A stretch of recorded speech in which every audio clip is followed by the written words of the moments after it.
এই যে এবার দেখেন কাঁচা আমের শরবতটা দেখতে কতটা লোভনীয় লাগছে, আর যে জিনিস দেখতে ভালো লাগবে খেতেও ভালো লাগবে। আর এই গরমের সময়তে দারুণ লাগে।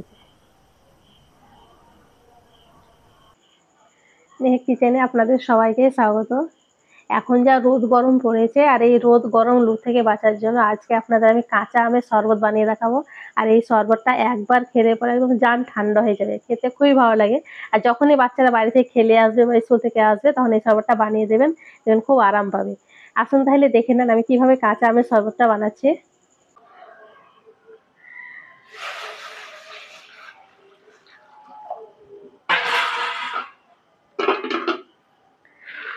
কাঁচা আমের শরবত বানানোর জন্য এখানে আমি কাঁচা আম নিয়েছি 4 পিস, তার মধ্যে 2টো বড় নিয়েছি আর 2টো ছোট। এগুলো হচ্ছে আমাদের গাছের আম, টাটকা আম। আর এই আমগুলা কাঁচাতে প্রচুর টক।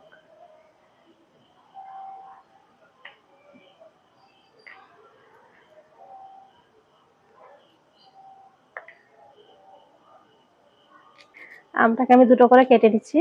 আর একদম আমগুলা কচি, একটু না আঠি হয়নি এখন।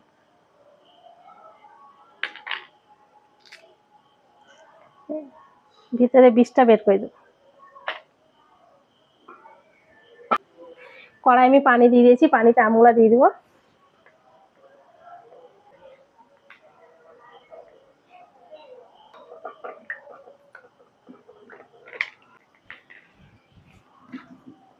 সব আমগুলা দিয়ে দিয়েছি, এবার ঢাকা দিয়ে আমগুলাকে ভালো করে সেদ্ধ করে দেবো।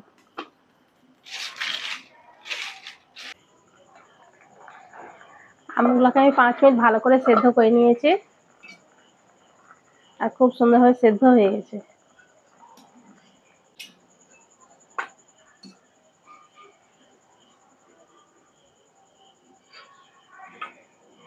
এবার আমগুলাকে ভালো করে ঠান্ডা করে নেব। আমগুলাকে ভালো করে ঠান্ডা করে নিয়েছি, এবার আম থেকে পাল্পটা বের করে নেবো, খোসাটা আলাদা করে দেবো।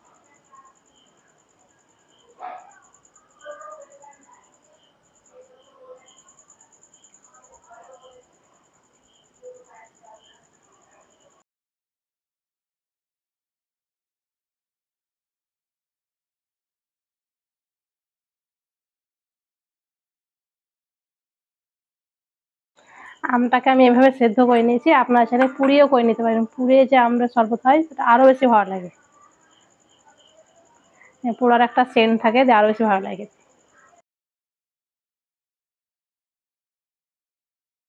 আমের পাল্পটা আমি ভালো করে বের করে নিয়েছি। এবার দিয়ে দিচ্ছি 2টো কাঁচা লঙ্কা, তবে লঙ্কাটা আপনারা চাইলে কম বেশি করে নিতে পারেন। অল্প একটু ভাজা জিরে গুঁড়ো। এবার দিয়ে দিচ্ছি 1 চামচ বিট লবণ। এখানে আমি 1 বাটি চিনি নিয়েছি, তবে চিনিটা আপনারা কম বেশি করে নিতে পারেন। মিষ্টিটা লাগবে কম বেশি বলতে গেলে আমটা যতটা টক হবে সেই হিসাবে নিতে হবে। খুব বেশি যদি টক হয় তাহলে বেশি চিনি লাগবে।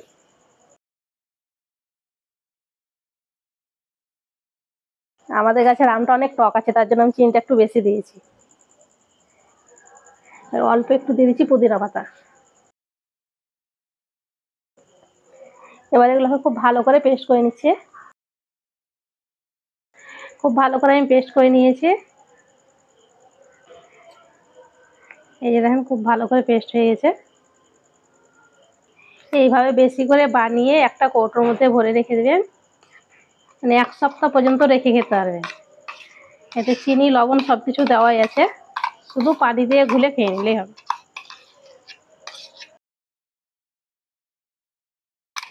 আর এই শরবতটা যত গরম বাড়বে তত বেশি ভালো লাগে খেতে, আর এই টাইমে বেশি ভালো লাগে।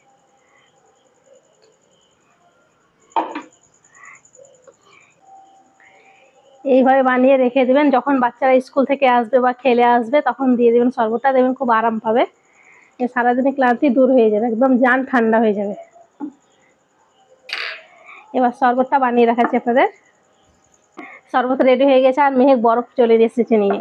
আর যত ঠান্ডা হবে বরফ দিয়ে বানাবেন তত বেশি ভালো লাগবে। তো এখানে আমি একটু কাশ্মীরি লঙ্কা গুঁড়ো নিয়েছি, একটু সাইডে প্রথমে লেবু লাগিয়ে নেব। আর এই লঙ্কাটা ঝাল না, এইভাবে করলে দেখতে ভালো লাগে।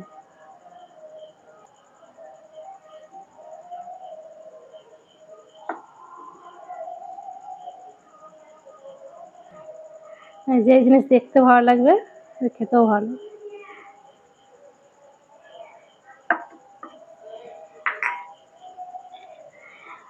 প্রথমে দিয়ে দিচ্ছি পুদিনা পাতা,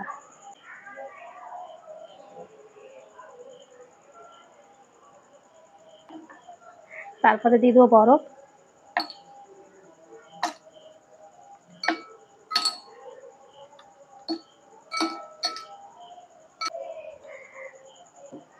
আর এই আমের পেস্টটা 2 চামচ করে দিয়ে দিচ্ছি। প্রতি গ্লাসের জন্য 2 চামচ দিয়ে দিবেন।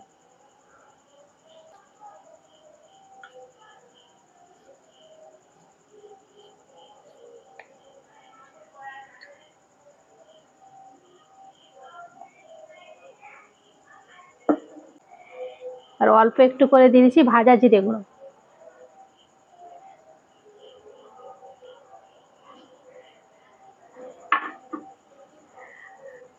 আর দিয়ে দেবো বিট লবণ। আর বিট লবণটা দেওয়ার চেষ্টা করবেন, এটাতে বেশি ভালো লাগবে খেতে। এবার দিয়ে দিচ্ছি পানি।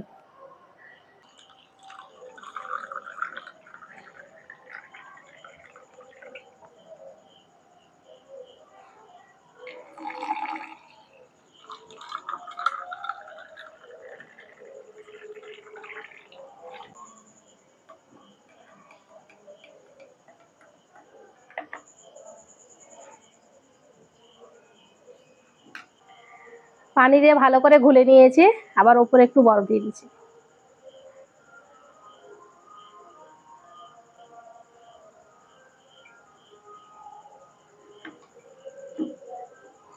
আর দেখতে সুন্দর লাগছে অনেক। একটু লেবু বসিয়ে দেবো এইভাবে। এই যে এবার দেখেন কাঁচা আমের শরবতটা দেখতে কতটা লোভনীয় লাগছে, আর যে জিনিস দেখতে ভালো লাগবে খেতেও ভালো লাগবে। আর এই গরমের সময়তে দারুণ লাগে।